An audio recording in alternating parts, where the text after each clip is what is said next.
I'm Ashton Addison from EventChain for Investment Pitch Media and FinTech News Network. And today on Blockchain Interviews, we have Ramak Sedigh, the founder and CEO of Plouton Mining. Ramak, thanks so much for coming on the show. It's a pleasure to have you here today. Thank you for having me. You're very welcome. I'm excited to dive into cryptocurrency and Bitcoin mining.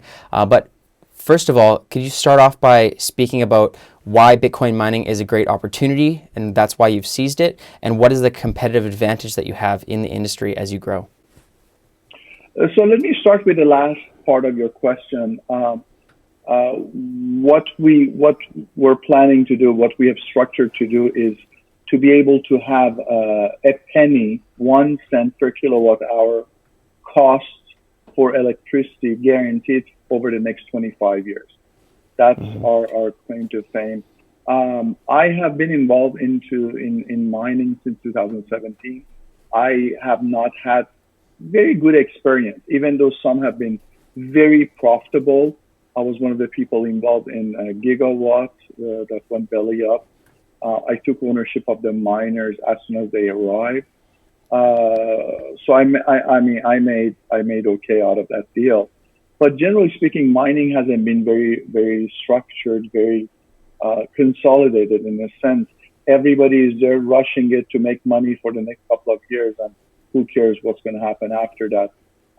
My goal was to answer a more long-term structured deal that offers a pathway in the U.S., with infrastructure and extremely low-cost electricity. Mm-hmm.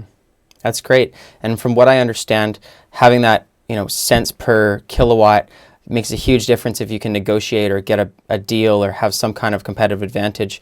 And with you guys working with renewable energies, if you could elaborate on that a little bit more, is it a disadvantage over people with traditional electricity, or is it an advantage? Long term, it's definitely an advantage. Short term, because of the capex, maybe a disadvantage, but the prices have come down. And it's the only way you can control your mining operations destiny, is you take ownership of the peak hours of electricity at least to produce that, because that's the essentially the problem with the utilities. That's where it's the capex issue for them as well. That's why you see every 2 to 3 years, they don't renew contracts, they renege on the existing one, and so forth. So if you can produce the peak hours of electricity, in our case, for free, guaranteed for the next 25 years, which is a warranty period on the solar farm, then the rest is very easy. In California, we can get 2 cents off peak hours on large scale volume for 5 years at a time. So that gives us, literally speaking, an average electricity cost of roughly a penny and maybe 1.1 cents, so forth. Also, you have to realize the location of where we plan to build, where the land is Kern County. That's about 90 miles north of Los Angeles. It is now officially the capital of solar farms in definitely California. It's not in the U.S.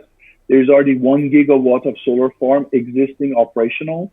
There's a company called 8 Minutes. They just signed a contract with LADWP for 3.9 cents per kilowatt, 24/7 from solar farm and battery backup.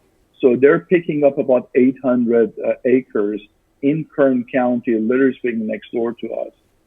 So that area. And why solar farm there? Because we get the highest solar rate, we get cool weather temperatures, which is good for the solar panels, and we get, almost literally speaking, with the exception of maybe a dozen or so days out of the year, the rest is sunny as anywhere in California you can find. Yeah, I was going to ask you about that. The location sounds like it's very strategically placed. I know previous Bitcoin mining companies have put their facilities in Iceland or in Montreal where it's super cold, but people don't normally expect it to be super cold in California. However, with the solar power advantage, I guess that's the reasoning behind it, would you say? Actually, yeah. I mean, the area we're in, it's a little short mountainous area. This is, literally speaking, 300 miles east of the Mojave Desert that people know. So it's actually cool. We went to visit the land a couple of weeks ago with our investment bankers. It was 50 degrees, about 38 wind chill factor. So with the exception of summertime, for about 5-6 hours, that gets to 90 degrees, the rest of the time are really ideal for mining. The temperatures are in the 70s, high 60s, even in summertime in the evening. So I mean, the location is really ideal for this purpose. Yeah. And to elaborate on that a little bit more, with the proof of work and the ASICs, there's a lot of heat generated, right? And it's either you can make use of that heat or you can use a colder area to, keep naturally cooling, so you don't have to pay as much electricity to also cool the building while you're using the electricity for the miners. So sounds like you guys have something special going on. And I'm curious, are there other solar-powered mining facilities in North America or in California? Are you guys the first people to do this? I think we're the first and the largest one. I know there was a company that made an announcement in 2018 with William Shatner as their spokesperson, but I don't think they ever broke ground. To me, it was pretty ironic. The location was in Chicago, Illinois.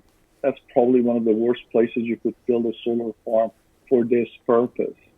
So, but I don't know of any other company that does solar mining, solar powered mining in even on a 1 or 2 megawatt scale. That's interesting. And now comparing North America to Asia, being in the cryptocurrency industry for a while, I've understood that a lot of the Bitcoin mining pools, and there's a few large groups that control a lot of the mining power for Bitcoin. Most of them are in China or in Asia, from what I'm aware. And I don't know if they're using renewable energies, but what is the competitive advantage to beat them out? Is it having more miners or just having cheaper electricity? Or is it a combination of both? And will you be able to compete with that Chinese market? Listen, with a penny per kilowatt hour, we can compete with the best of them. I don't think people even get that in China. I know Mongolia had 1 cent per kilowatt till a couple of years ago, which got shut down. Renewable is definitely not renewable, majority of them. The Quebec hydro, the power they have, they're all renewable, but they're not giving what they promised to people either. I mean, one of the perfect examples was Blockstream. They were promised 300 megawatt there. When they got the lease, they went in there to sign the paperwork. They only got 20 megawatt. And it comes back to the same thing, that in order to control your mining operation, which now with the next halving coming up, and the consolidation in the big operation, that's the only way you can survive. That's the only way you can do something meaningful in the mining over the next 10 to 20 years. Again, we're not looking for the next couple of years. It took us a couple of years to position the project to come where we're at. We literally speaking made the pivot to make this a full-blown securities offering with all the filings and having an investment banker on record, a FINRA member, broker-dealer. So it took us a couple of years and a little over $1 million to get the project to where it's at now. It is harder. It's definitely not easy. It takes a lot of patience, but I think it's the only way you can position a project for mining and compete with the large Chinese operators, which I think they're getting more and more, reduced. They're getting smaller and smaller in a sense. And I think offering infrastructure ownership, land, data center, solar farm in the U.S., in California, that has much, much better advantage and positioning over anywhere else in the world, because at the end of the day, U.S. provides the most stable infrastructure, economy, and real estate in California. You just can't go wrong with that. That's great. And from what I understand, you guys are offering more of a traditional investment where people can have ownership in all of these, the infrastructure and the company, and not just a lot of traditional, old Bitcoin methods where, you'd do a cloud mining, or you would get some of the Bitcoin mining that miner was doing. You guys aren't doing that, right?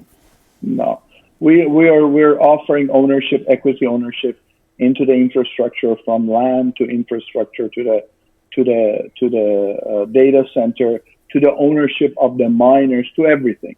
You're going to own a piece of it.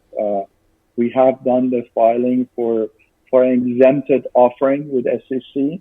And like I said, we do have a broker dealer on file, so we're pretty comfortable at this stage with what we're doing.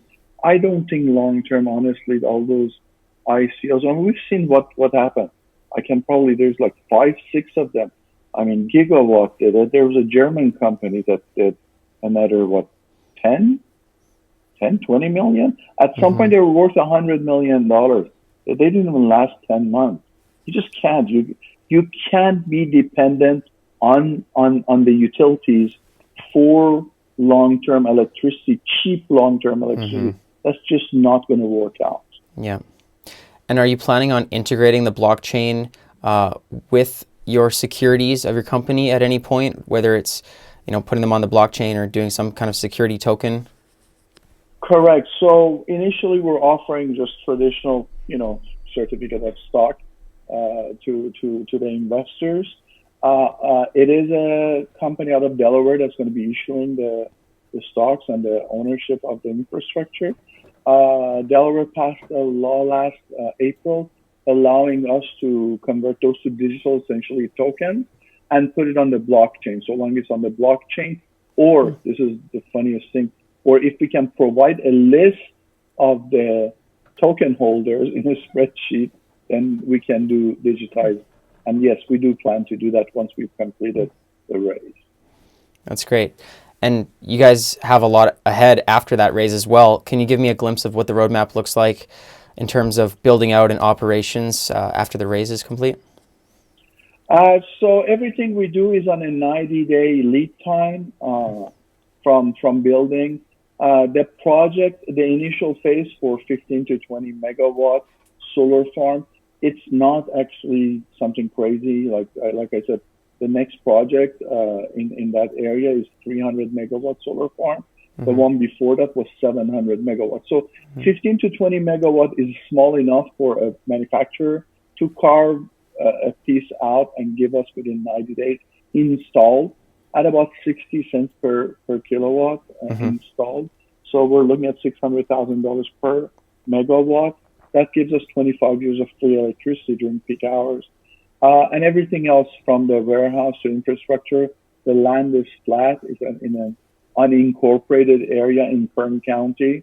We literally speaking can pull a permit within 30 days conditional and 90 days full blown. So we expect to be up and running within 6 to 8 months from the raise completion. That's great. And I'm really curious about that 25 years. What will the Bitcoin price be, 25 years from now? Heaven knows. So thank you so much for your time, Ramak. We're running out of time, but if there are more investors or miners or just viewers that would like to learn more, what's the best way for them to follow along and to reach out? You can actually go out to our website, PloutonMining.com. You can complete the form to reach us out. You can also reach me. I'm very easy to get a hold of. It's Ramak, R-A-M-A-K 101 on any social media handle. We'll be more than happy to discuss further. And yes, we are looking for investors.